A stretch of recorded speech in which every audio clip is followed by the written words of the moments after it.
xam ne képp ku toog rek fii ci jotaay bi jàng nga dara ci moom ñu koy bëggee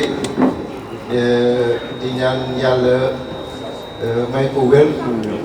may ko fan wu gudd mu toog suñu kanam lu yàgg di ñu continuer di jàngal te moom jàngalam dafa weesu léegi jàngalu diine rek dañ ci jàng économie dañ ci jàng philosophie et surtout pédagogie bu muy jàngale ñu mel ne man ak ñu mel ne Jariso day xala yomb si ñun macha allah ñuy remercier aussi les initiateurs u jataay bi bu ñu waxee initiateurs yi ñu teg loolu yëpp ci loxo Yoro Sow keroog dañ dem ci juma maam Abdou bi ñu jëw ko foofu ne Yoro moom def naa ne poto yi nekk ci biir juma bi rek ñoo ëpp liñ fay nekk donc pour wane rek taxawaayam ci biir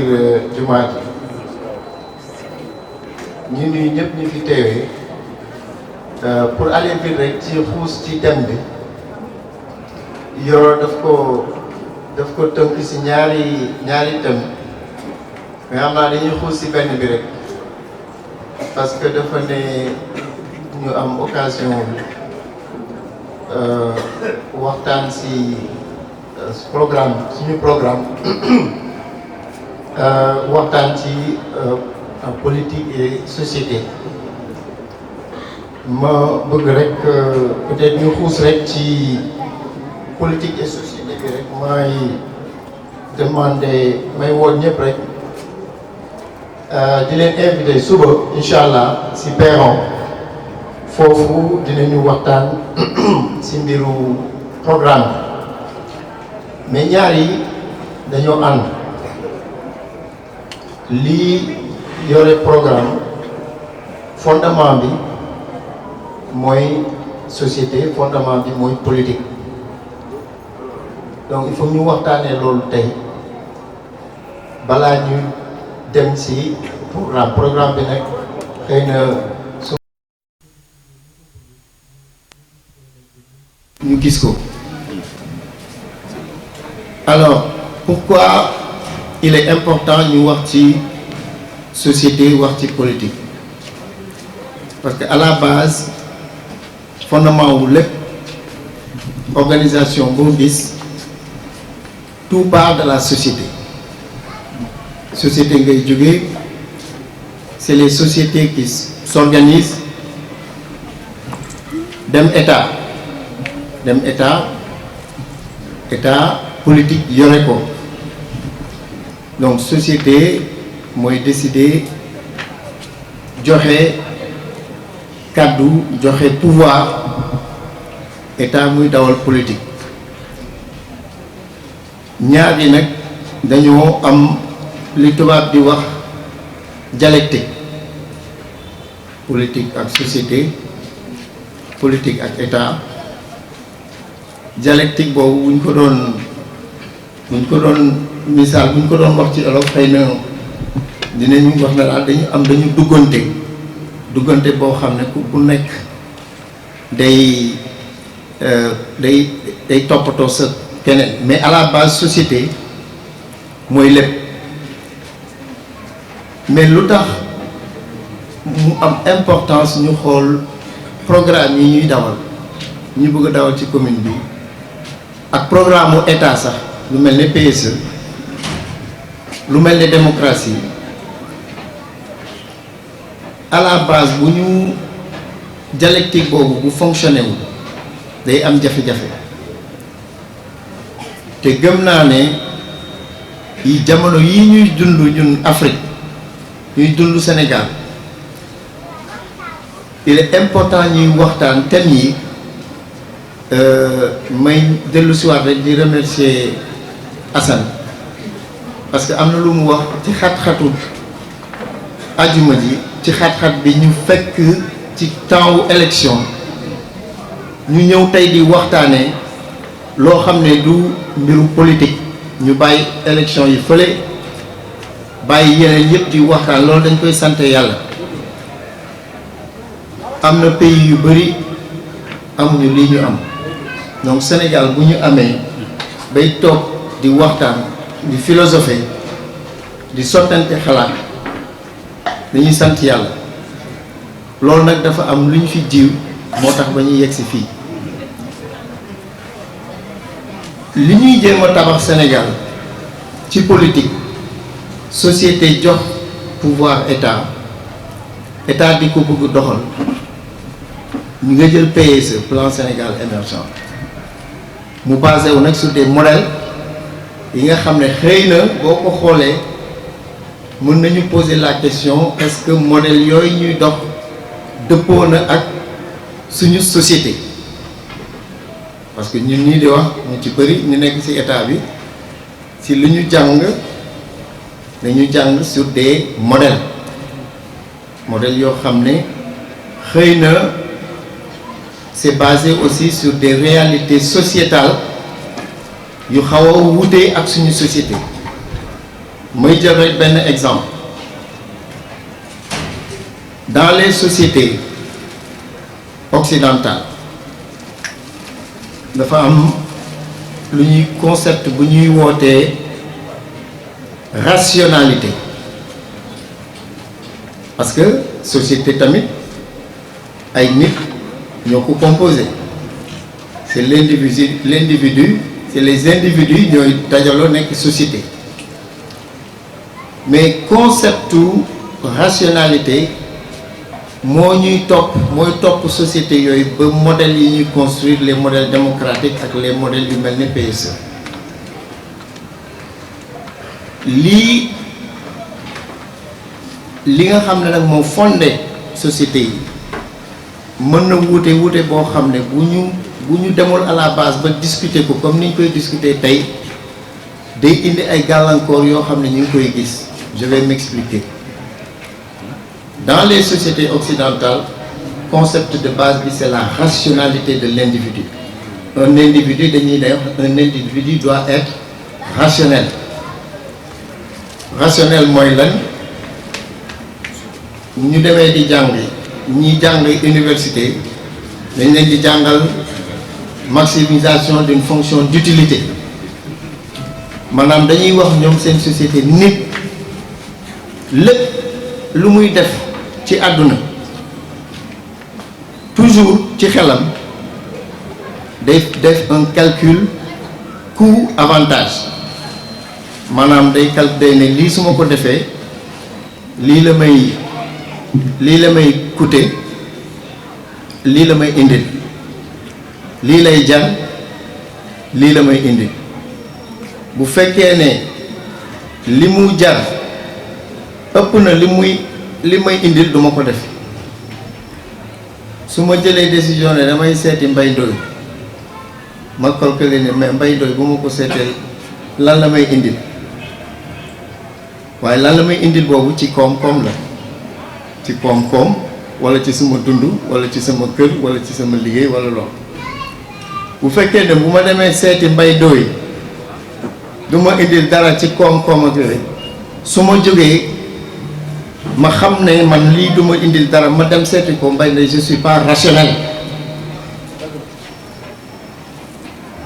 mais ñun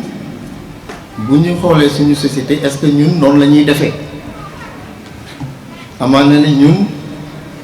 dañ naan Mbaye Ndoye dëkkandoo la te dëkkandoo dañ koy seeti nuyu ko loolu rek topp diine la ci l'islam la bokk donc seetoo ci lan la coûter ak lan la lu indi alors que pour beneen société du ma dem parce que lan la may indi moo tax di nga gis ñu dëkk ay 15 ans 20 ans du ñu xamante sax parce que ku nekk amatul sa bopp njëriñ loolu nag exemple bu ndaw la mais c'est très important boo ko toppee. Toute activité doit être rationnellement expliquée. moo tax état bu demee ba état ba ñuy voter budget da lay topp ba budget nooy voter budget doo dugal xaalis fenn foo xam ne du indiwaat koom bi nga génne. moo tax les communistes wute ak les capitalistes. Donc société moom mooy jur état état moo yore politique et si on ne fait pas attention dañuy am problème yi nga xam ne mooy tax souvent mu am rupture entre li état di liggéey ak li société nangu même su fekkee ne société moo jox état pouvoir. Plan d'ajustement structurel day ñëw par exemple parce que état day jëli xaalis mais bu jëlee xaalis banque mondiale FMI et cetera ñëpp ne ko léegi bu dul banque bu mu munti doon yow léegi xaalis boobu mënoo ko def social te yow sa société dafa la ne da nga war a def social. C'est pour ça que je dis que programme yi tënk yi ñu war a def dafay baax ñuy waxtaan yu mel nii boo demee aujourd'hui ci suñu campagne yi élection yi booy def proximité da ngay jànkonteel yu mel noonu parce que da ngay ñun li ñuy reprocher par exemple lu ci ëpp dañ naan la DG vraiment bëgg nañ la et tout mais gisuñu ci suñu bopp. gisuma ci suma bopp alors gisuma ci suma bopp boobu mooy mais boo laajtee boo xoolee programme bi li ci ëpp ci engagement yi ñu jël mooy defar école yi defar centre de santé am lycée jàppale daara moderne yi am benn pôle de revenu defar infrastructure yi defar assainissement bi mel noonu. loolu la ñuy wax mais en même temps li nit ñi di xaar mooy gis ci seen bopp donc il faut que ñu koy waxtaan ce qui fait que bu langue politique bi ñëwee ñaari xeetu politicien day ñëw ki nga xam ne moom day ne askan bi lii lañ bëgg. ñoom xëy na chaque fois bu ngeen boo leen wootee rek war nga mën a làmbal ku nekk dara boo làmbalee ku nekk dara nag affaire bi day fees del mais boo ñëwee nag comme man ñu yore sa programme di théorie rek waaw naan on va créer 4 pôles de revenu design production audiovisuelle def complexe commercial def lii yooyu yëpp gars yi dañ lay dégg waaye comme suma gars yi keroog rek waaw DG kañ lay bouger loolu dafa am solo ñu koy waxtaanee yooyu du ci ñàkk mais il faut ñu xool lan la ñuy teg ci kanam. Parce que maire bu fi nekk wala président bu fi nekk wala ministre bu fi nekk bu bëggee toog bu nekkee ne day déglu société am bu nekkee ne day déglu société am li mu bëgg ak li nga xam ne xëy na moom mooy demal askan bi kanam xëy na dina am jiixi jaaxe moo tax nit dina toog comme politique dina toog def engagement ni lii la ñuy def ñëw toog def leneen ñu ne mais waxewul woon lii fekk bu toogee tam dañ ko naan da ngay déglu sa askan mais fu mu dugg li muy dégg mooy foog nga joxe te boo bëggee toog tamit da ngay joxe. Donc il faut que ñu waxtaan suñu biir ñun suñu société tamit lan la bëgg. Il est important ñu waxtaan loolu parce que buñ ko waxtaaneewul toujours dina indi problème parce que ñaari sas yi dafa xaw a antinomique résultat bi lan la mix ñaari la est-ce que bii ngay jëkk def balaa beneen bi et cetera ñun nag suñu programme suba dinañ ko expliquer mais dama bëggoon ñu bàyyi foofu xel rupture ak distanciation bi am diggante l'état société bi ni mu bindoo ak état li muy appliquer ñaar yooyu aujourd'hui Afrique yëpp boo ko jaaree di nga gis ne moo du méngoo parce que modèle yi ñuy def c'est des modèles de société occidentale basés sur la rationalité de l'individu. Rationalité boobu moom mooy expliquer aussi le comportement de l'épargne ak investissement. Modèle économique yëpp yi ñuy jàngale ci koom-koom équilibre boobu moo yore lépp luy koom-koom ci àddina may épargne ak investissement. ñoom dañ ne épargne mooy créer investissement maanaam nit ki lu mu am rek am na toujours lu mu ci war a domp loo xam ne ala kulliyaani da koy retourner dugal ko ci koom. Alors que ñun suñu société da ngay war a dépenser. bu ma nekkee étudiant dama maire bi daf ma boobu maa ngi soog a dellu si nag nekk xam nga rek étudiant bu soog a dellu si rationnel ay individu rationnel ak yooyu lu ñu wax rek ma ne leen di yàq la bàyyi leen lii bàyyi di tere rek mais benn jour je crois que dama doon déménager ne léegi damay yi ma yoroon damay wut yeneen mais dama koy jaay mais dafa mel ni lu tiit daf ma ne mais lu ñu wax nga ne jaay lii kenn du ko jaay da nga koy maye pour man dama koy jaay su ma ko jaayee am lu ma si dolli wut leneen mais moom loolu il faut nga joxe ko asaka booy joxe lu mu ñu jàngal mooy plus ngay joxe rek ngay gën a am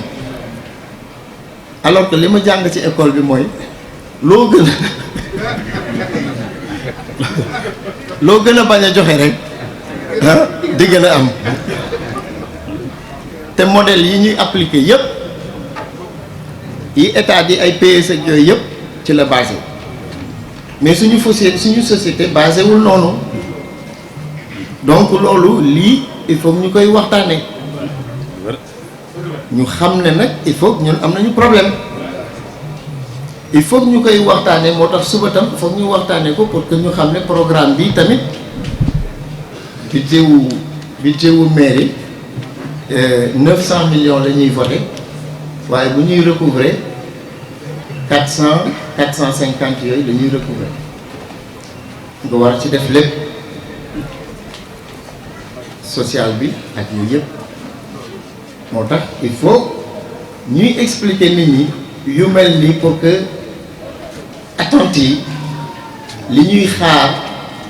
nit ki def wala mairie def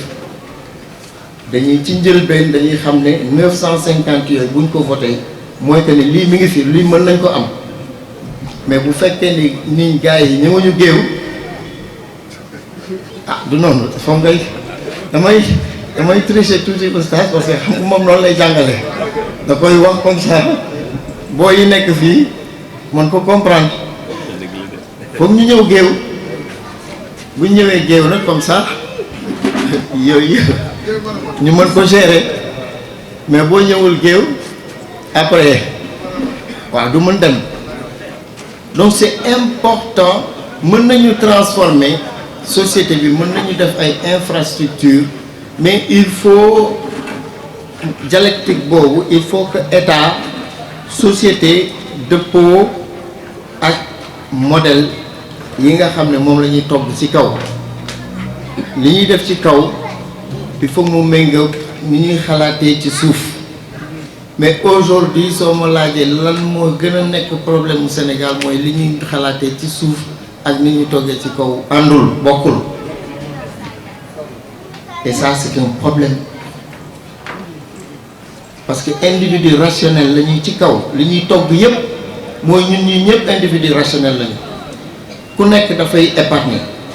kenn du ngénte dépenser ci loo xam ne da koy lor wala day dem di lebi pour def léeg la pour société occidentale ci modèle yi ñu kii loolu nit mënul xalaate loolu nit mënul def loolu te épargne collectif li ñuy épargner li ngay dem kii domp ko buñ ko dompee ñun ñëpp du toog ci kër yi tamit ci banque ba lay dem bu demee ci banque bi loolu mooy tourner dugg ci entreprise yi investir ko mu dem économie bi jolli loolu mooy circuit économique mais ñun suñu circuit économique officiel dafa am beneen circuit économique parallèle muy circuit économique secteur informel fu mu nekk nii boo duggoon marché HLM parce que Sandaga def naa ne nekkatu fi mais ci côté yooyu boo duggoon léegi dina am ku la investi boo soxlaa milliard nit mën na la ko génne léegi génn na ci circuit bi te modèle yi duñ ko gis donc suñu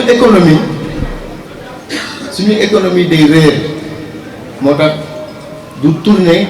ni ko modèle yi ci kaw di gisee ñu mel ne suma gars yi ay ministère des finances ak yooyu dañuy xaw a réer parce que calcul yëpp day faussé ma daaneel foofu rek bu ma nekkee ANSD dama ne ministre des finances il faut ñu def recensement des entreprises parce que avant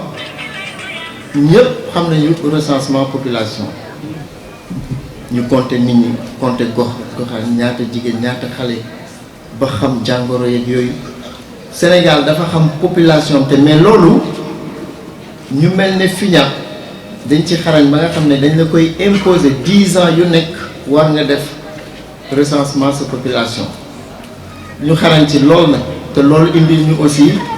indil ñu ay bénéfices yu bëri boo gisee mortalité infantile bi dafa wàññeeku parce que li ñuy jàngat noonu xam yan mooy problème mu xale yi ak malnutrition bi ñu def programme élargi de vaccination et cetera donc loolu c'est bon ma ne ko ñu ngi am population bi xam nañ ko trop mais suñu économie xamuñu ko moo tax 2015 la ñu jëkk a def recensement général des entreprises voilà kon entreprise yu nekk ci Sénégal foofu ci la ñu gisee ne 97% des entreprises au Sénégal sont dans le secteur informel 97%, ça veut dire que 3% rek ñoo nekk ci secteur moderne bi mais état buy xalaat 3% yooyu rek lay xalaate ma ne ko leneen li ñuy jàngale tamit université ak li nekk ci suuf du benn ñi nga gis ñëpp ñu nekk master économie logistique macroéconomie de lieu finance comptabilité yooyu yëpp 3% yooyu 97% yi secteur informel résultat wu am recensement boobu moo tax ñu indi DER bii ngeen gis bi ñu gisee loolu entreprise informelle yi ñu laaj leen premier problème bi ñu ne seen problème mooy accès au financement wu classique bi banque yooyu mënuñu ko accéder président ne ginnaaw loolu la nañu créer loo xam ne dina méngoo ak ñoom mën leen financer mais des na ba léegi donc pour dellu si rek wane ne am nañu problème oustaz waaw am nañu problème dëgg xam naa ne loolu aussi foog nga commencer di ko jàngale parce que xam naa ne boo ci xuusee tuuti rek ni ma ko expliquer nii dégg nga ko expliquer ba man sax ma gën ko comprendre à la base de nos problèmes cette rupture entre l'État ni muy xalaatee ak société ni muy xalaatee société ñuy toog fii ci kii bi ni ñuy xalaatee li ñuy xaar ci maire li ñuy xaar ci ministre li ñuy xaar ci président de la république dafa wute ak ni état moderne di fonctionner te loolu buñ ko saafarawul day indi toujours ay jafe-jafe ku mu mënti nekk nag président bu mënti xarañ loo mënti xarañ boo ñëwee mënoo fonctionner aujourd'hui à l'échelle internationale ci ni nga xam ne ñun suñu société noonu lay xalaate à moins que ñu créer beneen système mais bu nekkee système état moderne rek ça va être un grand problème donc lii thème bi yoo indi tey dañ koy junj rek ñu xam ne am nañu problème xam ne programme bii ñun tamit ñu bëgg a def il faut que nit ñi comprendre que ne contrat lay doon engagement bi ñuy wax ni 82 engagements yi c'est doit être des engagements mutuels ku nekk jàpp ci ñu xam lan la ñu bëgg ñu xam nan la ñuy juger parce que buñ nee directeur de fal nañ ko waaye kenn gisatu ko mais bu fekkee ne gis directeur wala maire kenn gisatu ko te deful benn engagement problème mais xëy na bu fekkee ne directeur day wuti di indi ñuy gis kon il faut que ñu waxtaan ak suñu waa commune ñu xam ne mandarga yi ñu ko war a nattee il faut que ñu commencer di natt école yi fii la tolloon léegi fii lay am marché Castor bi nii la meloon léegi nii la mel centre de santé amu fi woon léegi am na lycée am bu fekkee ne loolu la ñuy juger kon ñun am nañ ci yaakaar donc loolu daal laa bëggoon junj tey bàyyi oustaz mu xuus ci beneen thème bi. Merci.